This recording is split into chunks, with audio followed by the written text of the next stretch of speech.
En 2022, le Burkina Faso a produit plus de 20 000 kg d'or qui ont ensuite été exportés vers les pays occidentaux.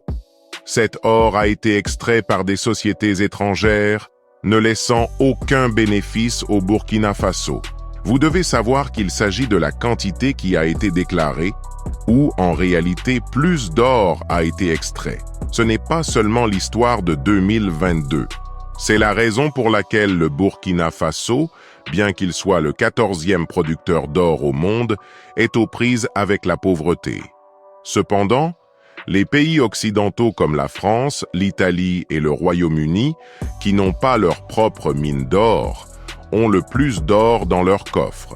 Mais aujourd'hui, Ibrahim Traoré a décidé d'y mettre fin puisqu'il a annoncé qu'il mettrait fin à toutes les ventes d'or à l'Occident.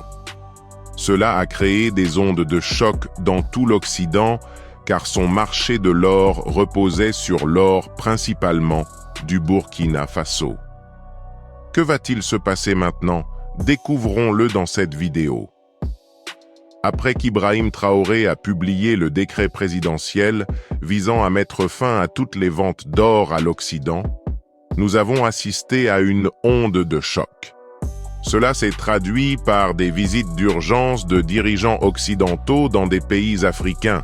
Le secrétaire d'État Anthony Blinken s'est rendu au Ghana, en Éthiopie et au Kenya, et la secrétaire au Trésor Janet Yellen s'est rendue en Zambie. Même le roi Charles d'Angleterre a visité les pays africains. Tout cela pour s'assurer que ces pays africains ne suivent pas la tendance du Burkina Faso d'Ibrahim Traoré. À ce moment-là, Traoré pas encore donné l'ordre, mais les dirigeants occidentaux savaient ce qui allait se passer.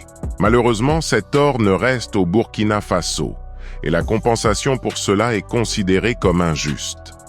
Au lieu de cela, les entreprises européennes exploitent l'or et d'autres minerais du Burkina Faso, soumettant les jeunes du Burkina Faso à des conditions de travail dévastatrices dans les mines d'or, tout en recevant un salaire minimal de ces entreprises européennes. Tout l'or finit dans les coffres des banques européennes, ne laissant rien au peuple burkinabé. En conséquence, 40% de la population du Burkina Faso vit en dessous du seuil de pauvreté. Et le Burkina Faso se classe 184e sur 191 pays dans l'indice de développement humain. C'est pathétique.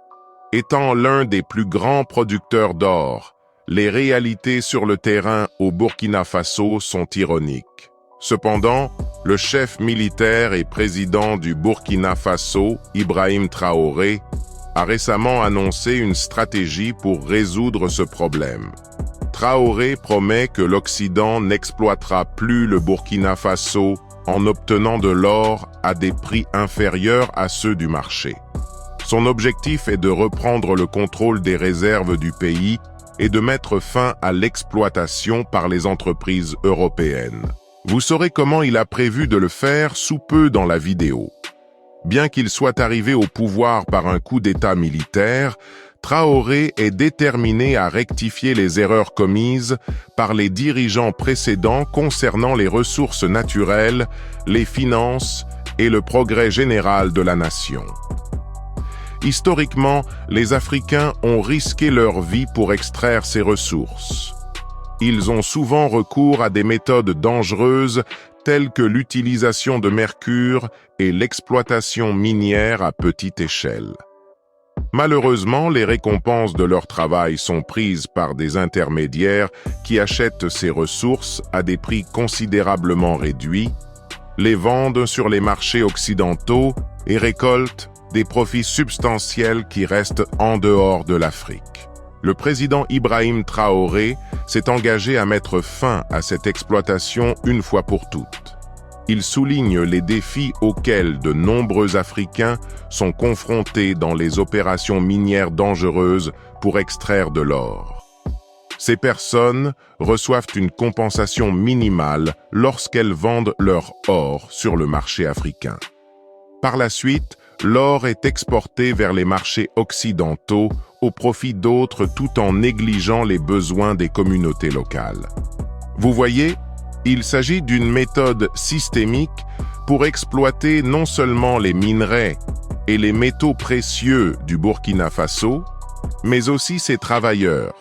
Un système maléfique a été créé qui oblige le peuple burkinabé à extraire de l'or pour les puissances occidentales. À leur tour, ils sont payés en fractions, et l'or existe dans le pays au moment même où il est extrait. Ce n'est pas très différent de ce qui s'est passé pendant l'esclavage, lorsque les esclaves n'ont pas obtenu les fruits de leur travail. Peu importe combien ils travaillaient et combien leur travail rapportait des profits à leur maître, ils ne recevaient que de la nourriture. Ce n'est pas très différent d'aujourd'hui, où les gens qui travaillent dans les mines d'or reçoivent des salaires qui ne suffisent qu'à couvrir les besoins de base de la vie. Cette pratique entrave non seulement la création d'emplois, mais entrave également le développement global, car l'argent est drainé de l'économie locale. Jusqu'à présent, le Burkina Faso a été confronté à un défi de taille concernant l'importante société minière Endeavour Mining. Cette multinationale basée au Royaume-Uni occupe une position dominante dans le secteur de l'extraction de l'or au Burkina Faso, contrôlant près d'un tiers du marché de l'or du pays. Pour ajouter à la complexité, Endeavour Mining a acquis la mine Mana en juillet 2020 dans le cadre de son acquisition d'une société minière aurifère basée au Canada. Ce scénario montre un problème récurrent où la propriété des ressources africaines tombe souvent entre les mains d'entités étrangères. Auparavant, la mine était propriétaire d'une entreprise canadienne. Et maintenant, il est en possession d'une société basée au Royaume-Uni. Les données révèlent une réalité inquiétante.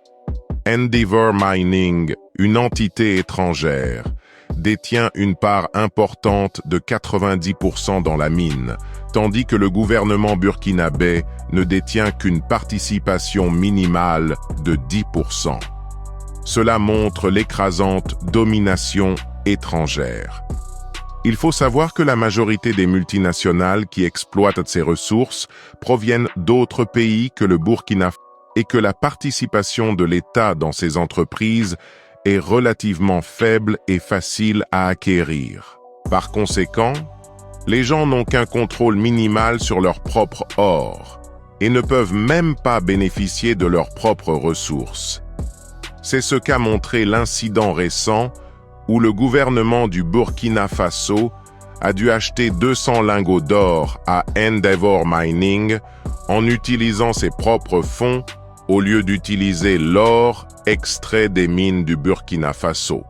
Cette situation est parallèle à ce qui s'est passé au Ghana, où Anglo Gold Ashanti possède actuellement la quasi-totalité des mines d'or et où le gouvernement ghanéen n'a aucun intérêt dans ces opérations. Essentiellement, ils ont renoncé à leurs ressources naturelles et à leur patrimoine à un prix élevé. Le problème réside dans le fait que les bénéfices générés par ces ressources ne reviennent pas sur le continent, ne contribuant pas à son développement.